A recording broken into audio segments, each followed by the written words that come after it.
Kumusta mga boss? For today's video, may Nissis 1T tayo ngayon dito, Motorstar.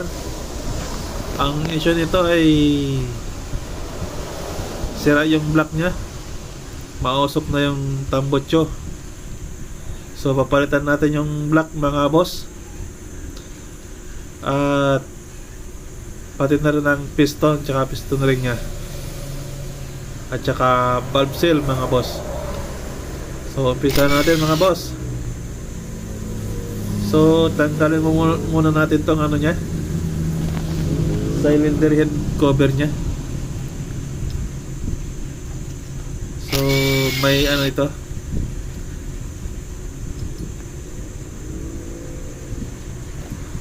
may apat siyang tornilyo mga boss.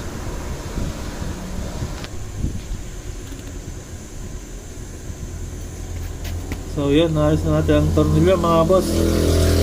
So kailangan natin sikwatin to mga boss para matanggal natin.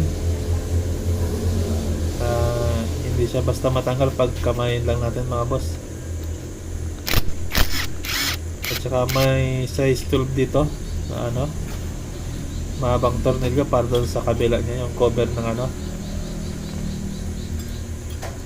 timing chain. So ayan mga boss, natanggal na natin yung tornilyo. So mabilis lang tanggalin ito mga boss. Ayan, at saka may tatlong tornilyo siya mga boss.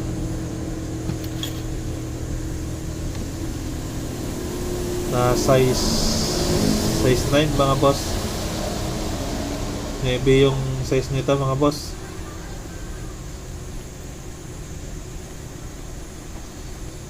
So kailangan lang natin tanggal itong timing chain para matanggal natin yung ano, cylinder head.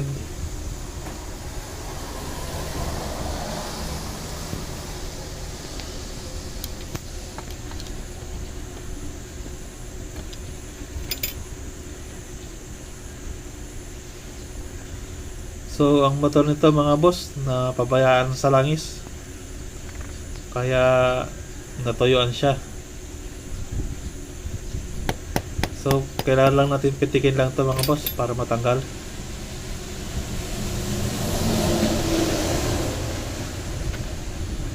So kailangan natin ng ano dito, panikwat na ano, medyo pupukin natin ang matter mallet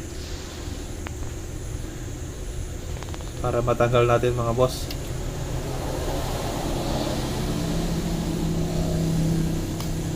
Ayan mga boss, na matanggal na natin.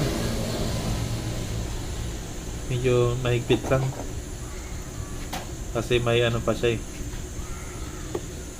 may nakalagay pa yung carburetor niya sa taas, medyo sumasabit din.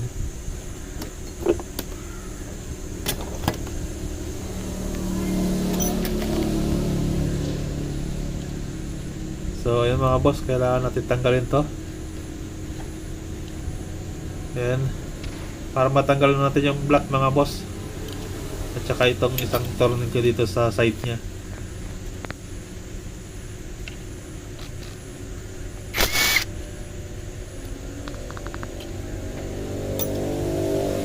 So ayan mga boss, matatanggal na natin to.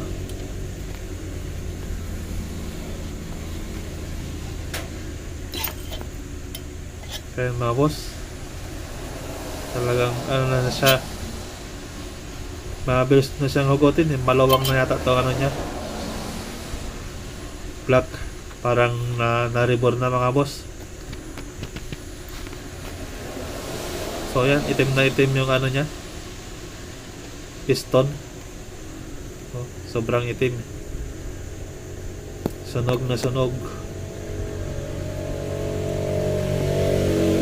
So ganyan ang mga nangyayari pag ano, napabayaan mga boss sa langis. Kaya kailangan natin alagaan ng langis yung mga motor natin. I-maintenance natin lagi mga boss, para hindi tayo hahantong sa ganitong pangyayari. So ayan mga boss, itim na itim pati yung sa cylinder head nya, yung at saka ito pala yung mga boss yung ipapalit natin na ano, bagong black at saka piston. Bali nakasit na ito mga boss.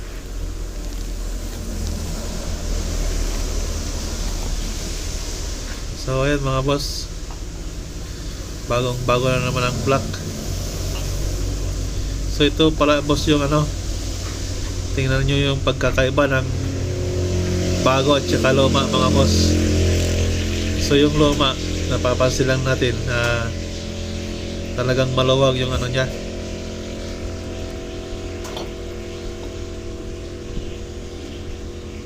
black, yung isa may lusutan ng ano,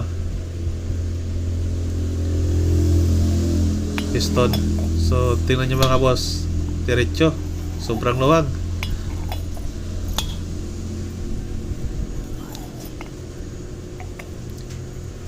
So sa dito boss, mga boss, ayan, hindi siya dumidiretso.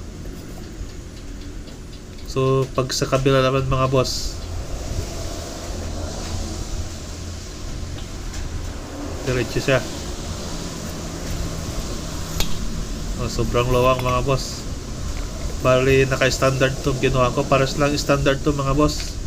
Pero ito sa kabila yung luma na reborn na.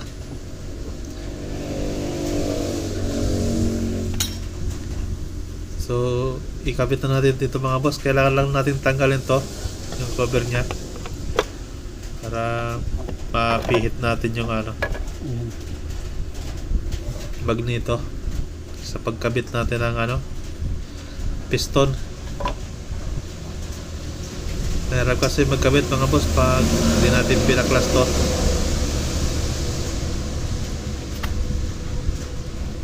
Hindi natin maikot.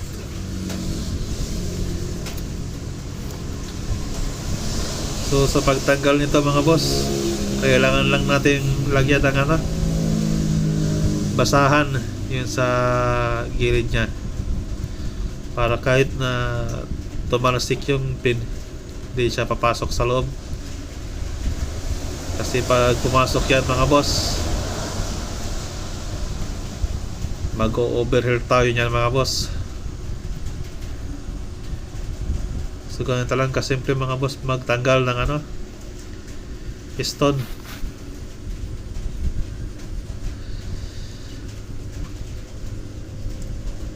So kahit isang pin lang yung tanggalan nyo dito mga boss, matatanggal nyo na tong ano,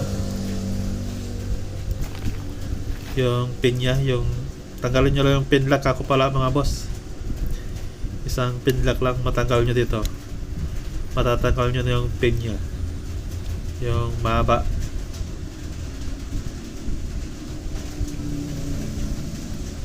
Yan yung mahaba mga boss, yung bukahin nyo lang yan mahigpit, kasama na yan mga boss. So kahit tanggalin natin ito mga boss, okay na, kasi hindi naman na tayo magtatanggal ng ano, pin lock.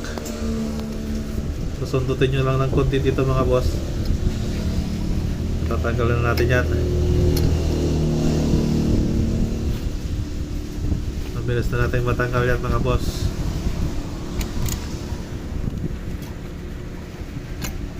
Yan, tanggal na natin. So tanglis natin yan mga boss. Maglalagay na tayo ng panibago.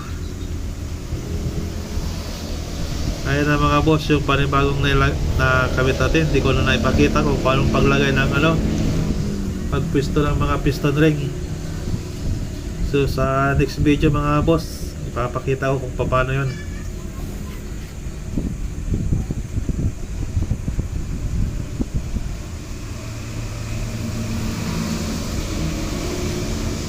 So lagyan natin ng pin mga boss.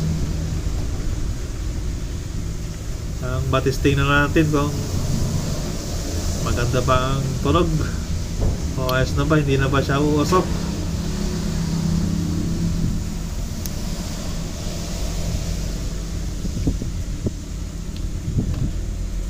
Sa mga ganito mga boss, pag nagpalit kayo, lagyan nyo ng langis para mabilis yung ibalik yung ano, ay ilagay yung ano, kako pala, yung black.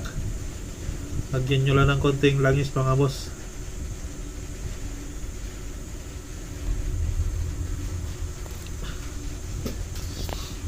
Mahirap kasi maglagay pag walang langis mga boss. Kailangan ng konting langis lang para pagpadulas lang.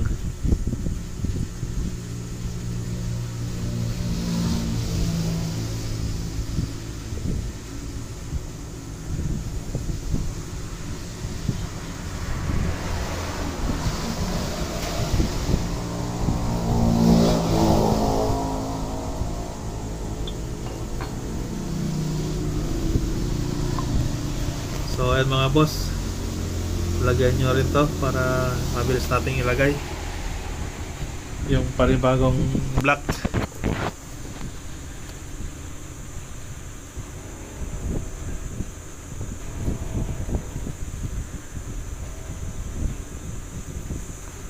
So ayan mga boss, ilalagay na natin yung black.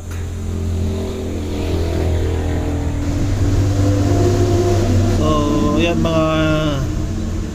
mga boss, lagyan natin ng gasket para wala siyang singaw. So yung mga gasket dati mga idol na dumikit, medyo tinanggal ko na rin, medyo kinuskos ko rin konti para matanggal kasi masyadong madikit dahil sa nilagay nilang gasket maker, tapos pinatungan din nila ng gasket. So pag bago yung gasket yung mga idol, kahit hindi nyo lagyan ng gasket maker yan, okay lang, hindi na kailangan ng gasket maker yan.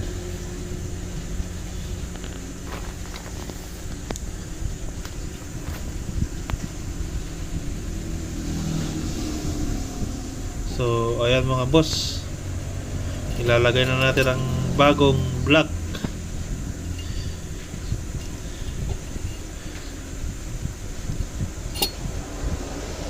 So medyo ilusot lang natin ng tunay na pagkalusot. So medyo tiyaga lang kayo dito mga boss, kasi mahirap din ipasok to. Medyo pagtiyagaan lang natin, huwag na nating biglain mga boss. Sandali lang naman to, kahit mahirap, sandali lang siyang ilagay.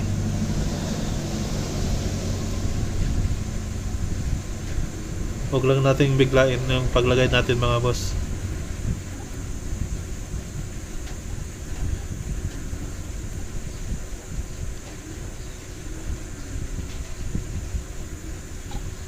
Kasi pag nilalagay natin, talagang umaatras din yung ano umaatras yung connecting rod nya,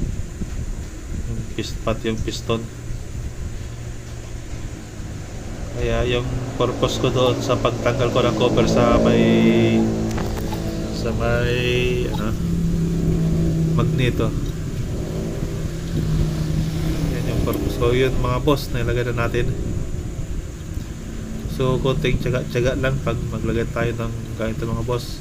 Mabilis lang naman siyang ilagay, pero pag tiyaga lang natin, kasi yung minsan mahirap yung iba ipasok.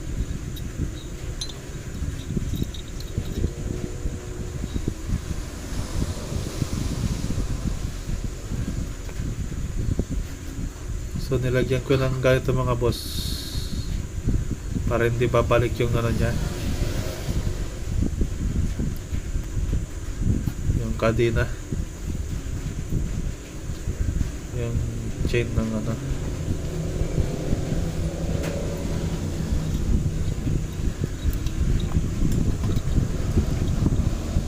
So ilagay na natin yung ano, roller mga boss,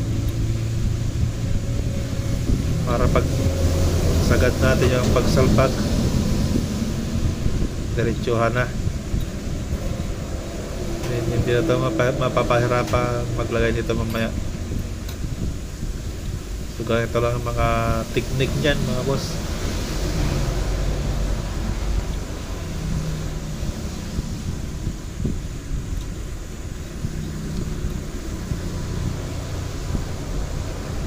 So ayan, isasagad na natin mga boss. At pagkatapos ilagay na natin yung mga tornilyo. So ilapat lang natin ng maigi mga boss para walang singaw.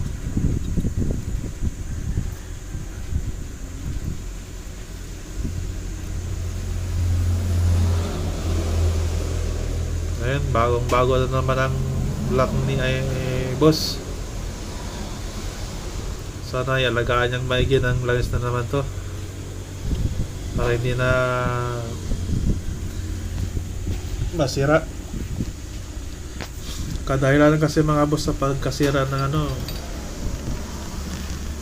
yung mga nawawalan ng langis.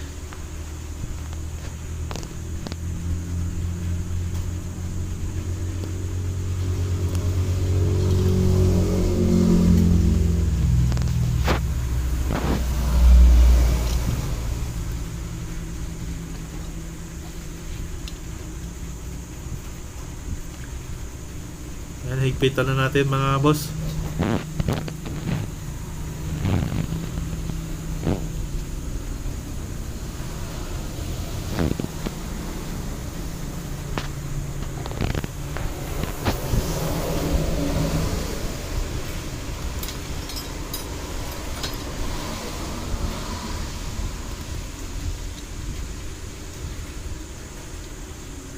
At pagkatapos ay ilalagay na natin yung cylinder head. So ayan mga boss, okay na, lalagay na natin yung cylinder head. So dito para mga boss sa cylinder head na to, medyo inano ko rin siya,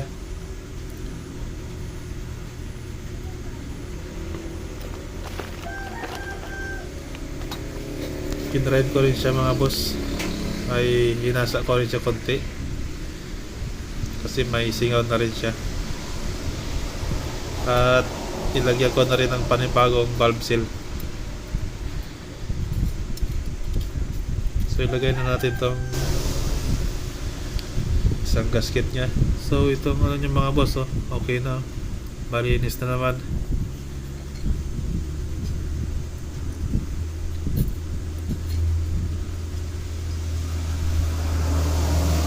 So hindi ko na naipakita mga boss yung video sa pag ko, maghasa ko ng valve nya, tsaka yung sa lagayan sa valve nya, tsaka yung paglagay ko ng gas na ng panibagong mga boss, na to, panibagong valve seal.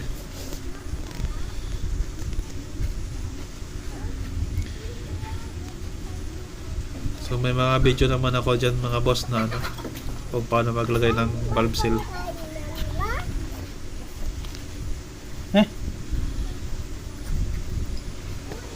So ayan mga boss, ibalik na natin yung nya, timing chain. Medyo hinihigpitan muna natin mga boss, tapos ibalik na natin yung timing chain mamaya.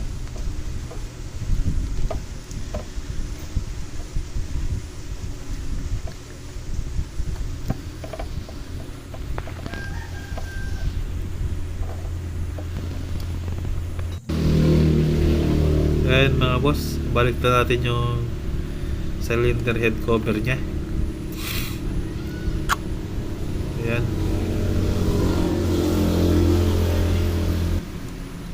So ayan mga boss, ilagay na natin, higpitan na natin ito mga boss. Pagkatapos ilagay natin yung spark plug. Tapos yung mga ano niya dito sa gilid sa carburetor.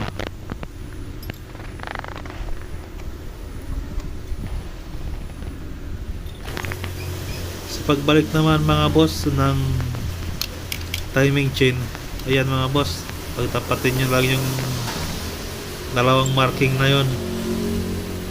Tapos yung sa magneto din may letrang T naman yun mga boss. So dapat mga boss naka-sentro din yung mga tornilyo dyan para sakto yung pagkahigpit nya, yung lapat. So ganyan lang mga boss magpalit ng ng block at saka piston. So ayusin nyo lang maigi itong timing chain.